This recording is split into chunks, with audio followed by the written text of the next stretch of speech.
والعاقبة للمتقين والصلاة والسلام على سيد الأنبياء والمرسلين أما بعد فأعوذ بالله من الشيطان الرجيم بسم الله الرحمن الرحيم ربنا ما خلقت هذا باطلا سبحانك فقنا عذاب النار ربنا إنك من تدخل النار فقد أخزيته وما للظالمين من أنصار ربنا إننا سمعنا مناديا ينادي بالإيمان أن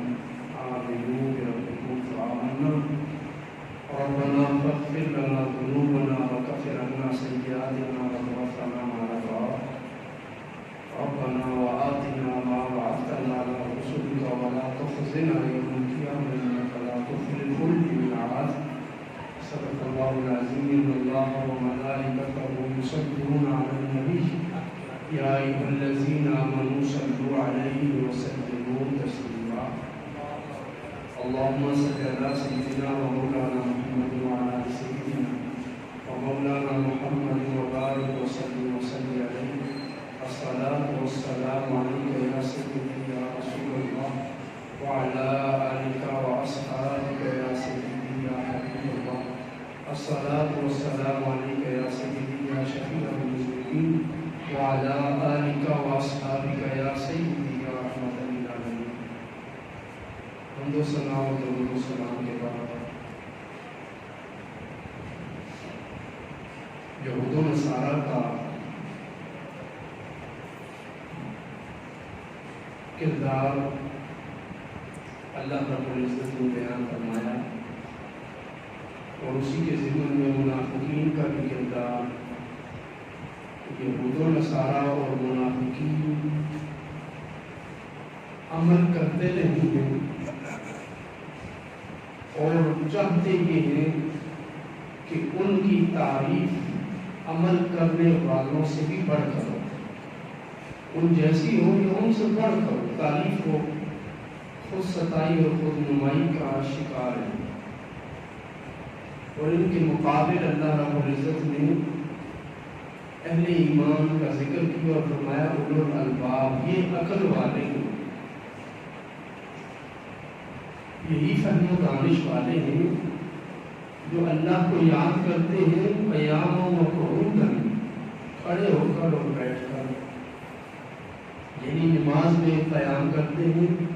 اللہ کا ذکر کرتے ہیں وقعودا اور نماز میں بیٹھتے ہیں تو اللہ کا ذکر کرتے ہیں وعلی جنوبہم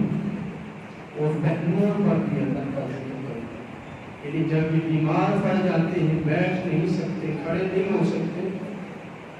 تو بستر مرد پر بھی لیٹے لیٹے اللہ کا ذکر کرتے ہیں اور نماز ادا کرتے ہیں وَيَتَفَكَّرُونَ فِي خَلْقِ السَّمَاوَاتِ وَالْأَرْضِ اور ذکر کرتے ہیں آسمانوں اور زمین کی پیدائش میں اور کہتے ہیں ربنا ما خلقت هذا باطلا اے رب یہ تو نے باطل نہیں بنایا یعنی دنیا جو ہے یہ باطل نہیں ہے بلکہ اس کا مقصد ہے کہ اہل ایمان کو ان کی نیکیوں پر ثواب اور اہل کفر کو گناہوں پر عذاب اور نیکیاں ان کا مبنا اور بنیاد اور گناہ ان کی بنیاد اللہ رب العزت کا منع کرنا یعنی جو دنیا کا نظام ہے یہ اللہ کے احکام اور اس کی منع کردہ چیزوں پر غور کرتے کما حقوق پر عمل پیدا ہونے کا نام ہے اور وہ کہتے فقنا عذاب رب تو پاک ہے پاک تو ہے ہم تو گناہ میں لتھڑے ہوئے انسان ہیں ہم اپنے نفس کو اس کی خود ستائی نہیں کرتے اپنے آپ کو پاک نہیں کہتے اے رب تو ہی پاک ہے یعنی اہل ایمان تعریف کرتے ہیں تو رب کی کرتے ہیں اور پاکی بیان کرتے تو رب ہی کرتے، اپنے نفس کی طرف ان چیزوں کی نسبت نہیں کرتے۔ حضرت عمر رضی اللہ تعالیٰ کا انتقال ہوا، شہادت ہوئی، تو پوچھا کہ آپ کو کہاں دفن کیا جائے؟ کہنے لگے کہ جا کے پوچھ لو حضرت عائشہ سے کہ ان کے حجرے میں رسول اللہ صلی اللہ علیہ وآلہ وسلم کا مزار مبارک ہے، حضرت ابوبکر صدیق رضی اللہ تعالیٰ کا مزار مبارک ہے، یہ ان کا حجرہ تھا، تو اگر وہ اجازت دے تو مجھے ابوبکر کے پہلو میں دفن کر دیں، اور اگر اجازت نہ دیں تو کسی عام قبرستان میں مجھے دفن کر دیں۔ تو حضرت عائشہ کے پاس جب گئے تو حضرت عائشہ صدیقہ رضی اللہ تعالیٰ عنہ کہنے لگی کہ میں اپنے آپ کی بڑائی کیوں کروں کہ یہ میرا حجرہ ہے اور یہاں میں نے دفن ہونا، میں اپنی خود نمائی سے تزکیہ سے بچتی ہوں، اور یہ جو چلتا ہے میں حضرت عمر کے حوالے کرتی ہوں، ان کے لیے یہاں قبر بنا دی جائے۔ تو اہل ایمان کا یہ طریقہ ہے کہ وہ اپنی خاص ملکیت میں ہونے والی چیزوں پر بھی فخر نہیں کرتے، کردار اور عمل تو دور کی بات، جو ان کا حسب اور نسب ہے اس پر بھی وہ فخر نہیں کرتے، بلکہ کیا کہتے ہیں سبحانک اے رب تو پاک ہے، بڑائی تیرے لیے ہے، پاکی تیرے لیے، فقنا عذاب النار، بس ہمیں آگ سے بچا دے۔ اہل ایمان جنتی ہیں، رسول اللہ صلی اللہ علیہ وسلم کے غلام ہیں، اور دنیا میں شان و شوکت اہل ایمان کے لیے، لیکن عقل والے ہیں، کہتے ہیں رب ہمیں عذاب جہنم سے بچا۔ ان کا یعنی آخری مطلع نظر یہ ہے کہ وہ کہتے ہیں اللہ تو ہمیں جہنم سے بچا۔ ایک بزرگ فوت ہو گئے تو علماء آئے، ان کی جنازے کی تقریریں ہو رہی، پھر کل ہوا، کل کے موقع پر تقریریں ہو رہی، کوئی کہے یہ بڑے جنتی ہیں، یہ بڑے نیک تھے، یہ ایسے تھے ویسے تھے۔ تو ایک بزرگ عالم دین کھڑے ہوئے کہتے ہیں خدا کا خوف کرو کہ جیسا بھی تھا، نیک تھا، عالم تھا، اس کے لیے دعا کرو کہ اللہ اس کی قبر کو ٹھنڈا کر دے، اسے آگ سے بچائے، عذاب سے بچائے۔ تم تو سارے ہوں اس کی تعریف میں بیان کر دیں کہ جیسے تم قبر میں سب کچھ دیکھ کے آ رہے ہو، خدا را ان باتوں سے بچے۔ تو اہل ایمان اپنی تعریفیں نہیں کرتے کہ میں نے یہ کر دیا، میں نے وہ کر دیا، میں نے ایسا کر دیا، بلکہ وہ کہتے ہیں فقنا عذاب النار، اے رب ہم نے جو کچھ کیا ہے بس ہمیں تو جہنم کی آگ سے بچا دے، اس کے بدلے میں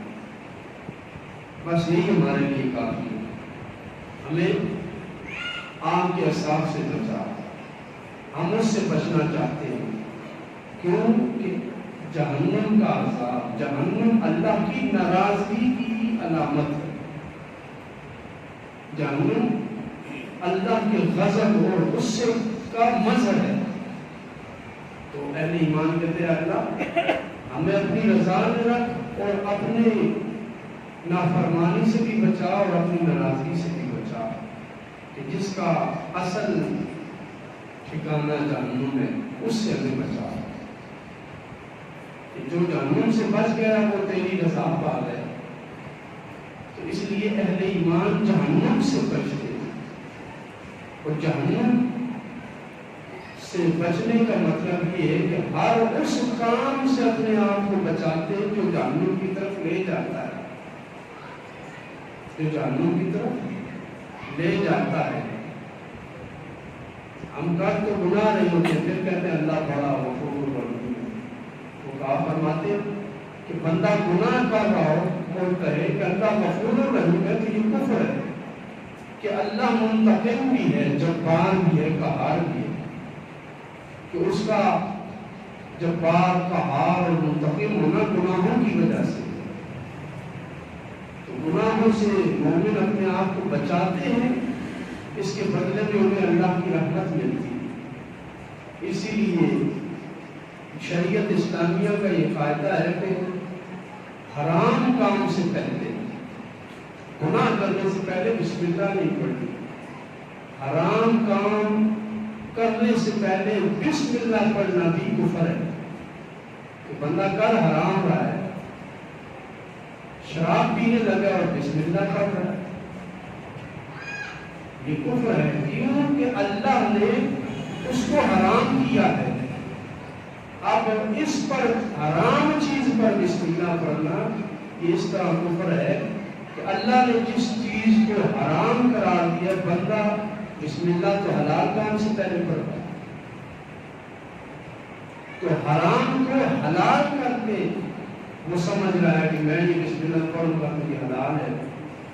اس معنی میں یہ کفر ہے۔ گناہ کے کاموں سے پہلے بسم اللہ پڑھنا یہ کفر ہے۔ اسی طرح فقہا فرماتے ہیں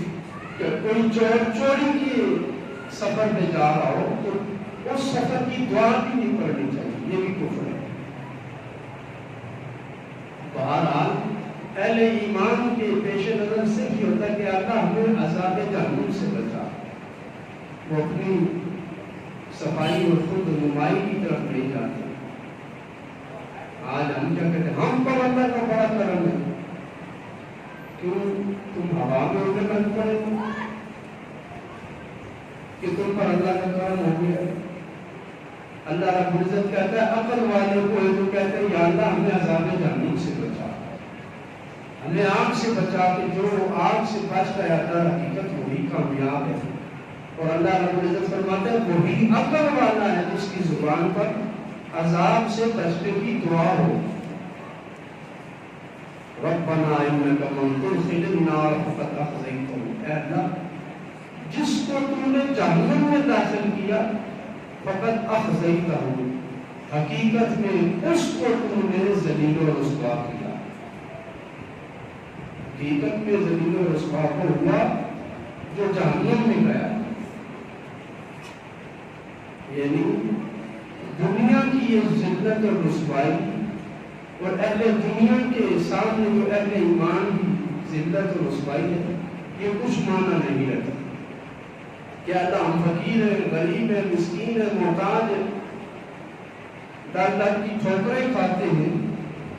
لیکن اصل میں یہ ذلت نہیں ہے، یہ رسوائی نہیں ہے۔ رسوائی اور ذلت وہ ہے جو قیامت کے دن کو دکھائے گا۔ جو جہنم میں گیا اصل میں وہ ذلیل و رسوا ہوگا۔ نبی علیہ السلام نے فرمایا کہ میری امت کے فقیر، میری امت کے امیروں سے 500 سال پہلے جنت میں چلے جائیں گے۔ غریب اور مسکین تو اس دنیا میں ذلیل و رسوا ہے، ان کا نہ کوئی مقام ہے، نہ مرتبہ ہے، نہ کوئی انہیں پوچھتا ہے، نہ ان کی کوئی عزت ہے، نہ معاشرے میں وقار ہے۔ لیکن قیامت کے دنوں میں اتنی عزت مل جائے گی، یعنی وہ اہل ایمان جو رب کے دیے ہوئے تھوڑے سے رزق پر قناعت کرتے ہیں اور اللہ کا شکر ادا کرتے ہیں، وہ امیروں سے، دولت مندوں سے پہلے جنت میں جائیں گے۔ رب کی بارگاہ میں معیار دولت نہیں ہے بلکہ ایمان ہے۔ جس بندے کے پاس ایمان ہے، عبادت ہے، تقوی ہے، اس کا معیار اللہ کی بارگاہ میں۔ ہمارے نزدیک کیا ہوتا ہے کہ ماشاءاللہ جی آج صاحب ہے، اس نے مسجد میں بڑے پیسے دیتی، آگے آ جائے گی، پہلے صاحب میں آ جائے گی، اسٹیج پہ آ جائے گی۔ لیکن اللہ رب العزت کن کی عزت فرماتا ہے؟ اللہ فرماتا ہے، حضور نے فرمایا کہ 500 سال پہلے وہ غریب جنہیں دنیا میں پوچھ کر نہیں تھا، وہ جنت میں داخل ہو جائے گا۔ یہ ہے اصل عزت۔ اور وہ دولت مند اپنی دولت کا حساب دینے کے لیے قطاروں میں کھڑے ہوں گے۔ اگر وہ اہل ایمان بھی ہوں گے پھر بھی دولت کا حساب دینا ہوگا، اور غریب جن کے پاس دولت نہیں وہ اس حساب سے بچ کر جنت میں چلے جائیں گے۔ تو اہل ایمان یہ دعا کرتے ربنا انک من تدخل النار فقد اخزیتہ، جسے تو نے جہنم میں ڈالا اصل میں تو نے اس کو رسوا کیا۔ اس آیت میں یہ دعا کرنے والے کون ہیں؟ مختلف قول امام طبری نے ذکر کیے، لیکن آخر میں فرماتے ہیں میرے نزدیک صحیح ترین یہ قول ہے کہ یہ دعا کرنے والے وہ مہاجر صحابہ ہیں جو مکہ مکرمہ سے ہجرت کر کے حبشہ گئے اور پھر مدینہ گئے، کہ مکہ میں ان کو اتنا مارا جاتا، ان کے ساتھ برا سلوک ہوتا، اور ان کا معاشرے میں کوئی وقار نہیں تھا، عزت نہیں تھی، انہیں پیٹا جاتا، ان کے ساتھ زیادتی ہوتی، ظلم ہوتا۔ تو وہ جب اس زیادتی کو دیکھتے تو کہتے ہیں اے مالک یہ جو آج کی ہمارے اوپر زیادتی ہے، ظلم ہو رہا ہے، یہ جو ذلت اور رسوائی ہم پر ہے یہ تو کچھ بھی نہیں ہے، اصل ذلت تو جہنم میں جانا ہے، اصل ذلیل تو وہ ہے جو جہنم میں جائے گا۔ فقط اخزیتہ، جو جہنم میں گیا اصل میں تو رسوا وہ ہے۔ آج دنیا میں تھوڑی سی مار کھا لی، تھوڑا سا ظلم برداشت کر لیا تو اس کا کوئی نقصان نہیں، یہ تو ایک آزمائش ہے، گزر جائے گی، لیکن اصل رسوائی وہ ہے جو جہنم میں جاتے وقت ہوگی۔ وَمَا لِلظَّالِمِينَ مِنَ النَّصِيرٍ، اور ظالموں کا کوئی مددگار بھی نہیں ہے کہ ان ظالموں کو جہنم سے جانے سے کوئی روک لے، بچا لے۔ کوئی ظالم یہ کہے کہ میرا دوست، میرا حمایتی، میرا سفارشی مجھے جہنم کی آگ سے بچا لے گا، ایسا نہیں ہو سکتا۔ دنیا میں تو ہم کسی کو حمایتی بنا سکتے ہیں، اپنا سفارشی کھڑا کر سکتے ہیں، سزا سے بچ سکتے ہیں، لیکن یہ کچھ بھی نہیں۔ یہ دنیا فانی ہے، چند روزہ زندگی، اور آخرت باقی ہے، وہ ہمیشہ کی زندگی ہے۔ اصل تو رسوا وہ ہوگا جس کا قیامت کے دن کوئی حمایتی نہ ہو، مددگار نہ ہو۔ تو یہ دعا ان اہل ایمان کی زبان پر تھی۔ اللہ رب العزت آگے پھر ایک اور ان کی دعا ذکر فرماتا ہے، ربنا اننا سمعنا منادیا ینادی للایمان ان آمنوا بربکم فآمنا، اے پروردگار ہم نے سنا کہ تیرا محبوب نبی صلی اللہ علیہ وسلم منادی یہ ندا کر رہا تھا، ان آمنوا ایمان لے آؤ، فآمنا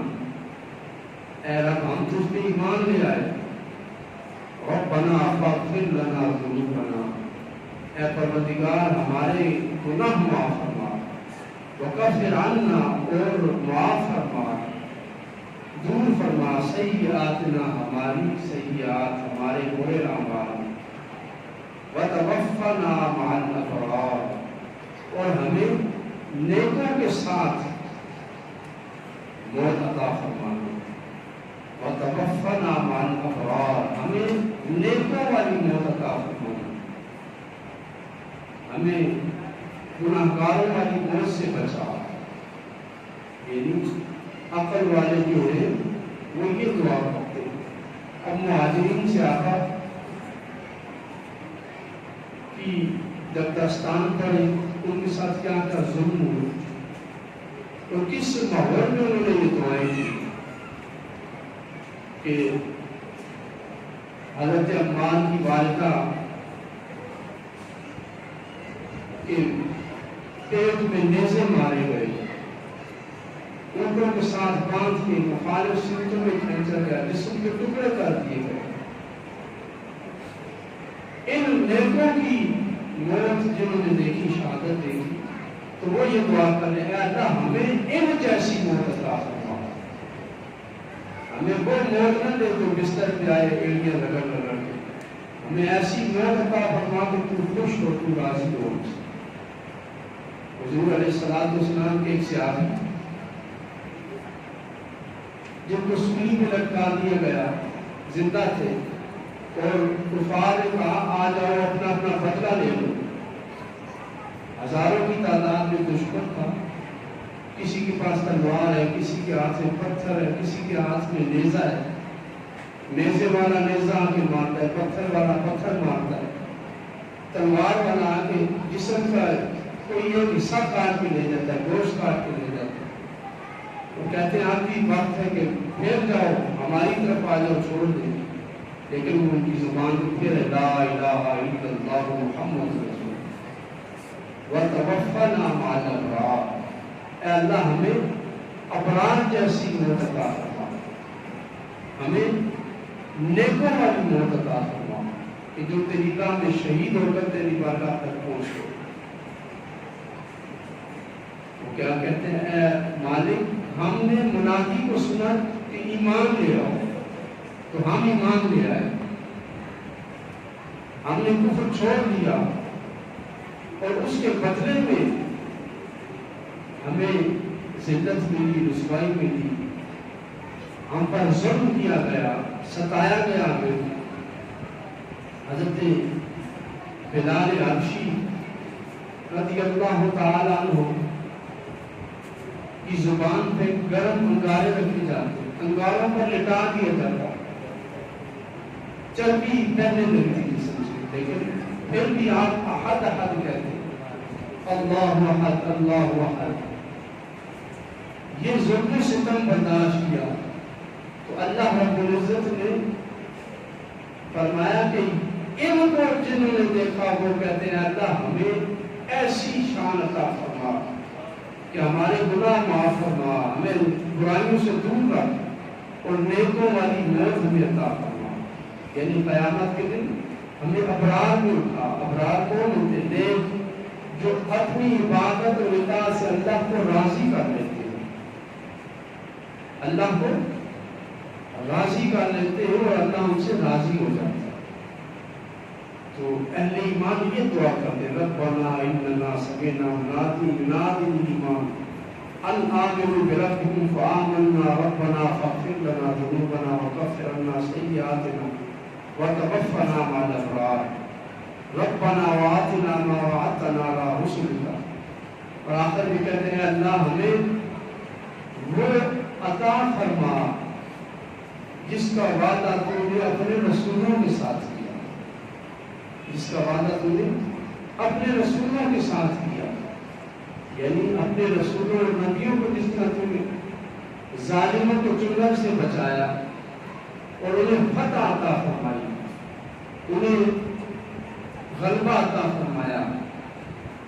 تو ہمیں بھی وہ عطا فرما جو تو نے نبیوں کو عطا فرمایا، جو نبیوں سے تو نے وعدہ کیا کہ نبی تیری راہ میں قربانیاں دیتے رہے اور تیرا وعدہ فتح کا تھا، اے اللہ ہمیں فتح نصیب فرما۔ وہ مہاجرین جو مکہ سے سب کو چھوڑ کر حبشہ گئے، پھر مدینہ منورہ میں چلے گئے، تو جاتے ہوئے ان کی زبان پر یہ دعائیں تھیں۔ کوئی رشتہ داری ان کے دماغ میں نہیں تھی کہ میرے رشتہ داروں کا کیا بنے گا، میرا خاندان ہے، ان کے کاروبار تھے، جائیدادیں تھیں، اس کی طرف ان کا قطعاً کوئی دھیان نہیں تھا کہ میرے کاروبار کا کیا ہوگا، میں نے اتنی محنت کر کے سارا سال سے ہمارے قوم اتحاد کا جو کاروبار ہے یہ تباہ ہو جائے گا، جائیدادیں ہیں ہماری وراثتی، جدید کچھ کی زمینیں تھیں، وہ سارا کچھ چھوڑ کر اس کی فکر نہیں، بلکہ فکر کیا ہے، اے رب ہمیں وہ فتح عطا فرما جو تو اپنے نبیوں کو دیتا رہا، جس کا وعدہ تو نے رسولوں کے ساتھ کیا ہے، وہ فتح کے دن ہمیں دیکھنا نصیب فرما۔ ولا تخزنا یوم القیامہ، قیامت کے دن ہمیں رسوا نہ کرنا، ہمیں آج اس دنیا میں فتح عطا فرما جو تو نے رسولوں کے ساتھ وعدہ کیا کہ میں اپنے ماننے والوں کو فتح عطا فرماتا ہوں۔ یہ تو مہاجرین کی ہجرت کا واقعہ ہے کہ وہ دعائیں کر رہے تھے، اے اللہ ہمیں گناہوں سے بچا، ہمارے گناہ معاف فرما، اور پھر وہ ہجرت کرتے ہوئے یہ دعائیں کر رہے ہیں۔ ادھر رسول اللہ صلی اللہ علیہ وآلہ وسلم کہ یقین اور ایمان کی کیفیت مناظرہ فرمائیں کہ جب غار حرا سے حضرت ابوبکر اور نبی علیہ السلام اپنے مکہ حضرت ابوبکر کے گھر سے غار سور کی طرف جا رہے تھے تو راستے میں سراقہ مل گیا، کیونکہ کفار مکہ نے میٹنگ کی، سفر کا ہی مہینہ تھا، 26 سفر کو میٹنگ کی، یہ جو سفر کا مہینہ بھی چل رہا ہے اسی مہینے میں 26 تاریخ کو کفار مکہ نے میٹنگ کی، سب قبائل کو بلایا اور کہا مل کے رسول اللہ صلی اللہ علیہ وآلہ وسلم کو شہید کرتے، تو بنو عبد المناف ہم سے پھر کیسے بدلہ لیں گے کہ ہم سب ان کے مخالف ہوں گے، تو قتل کا پورا ارادہ کر دیا۔ نبی علیہ السلام کو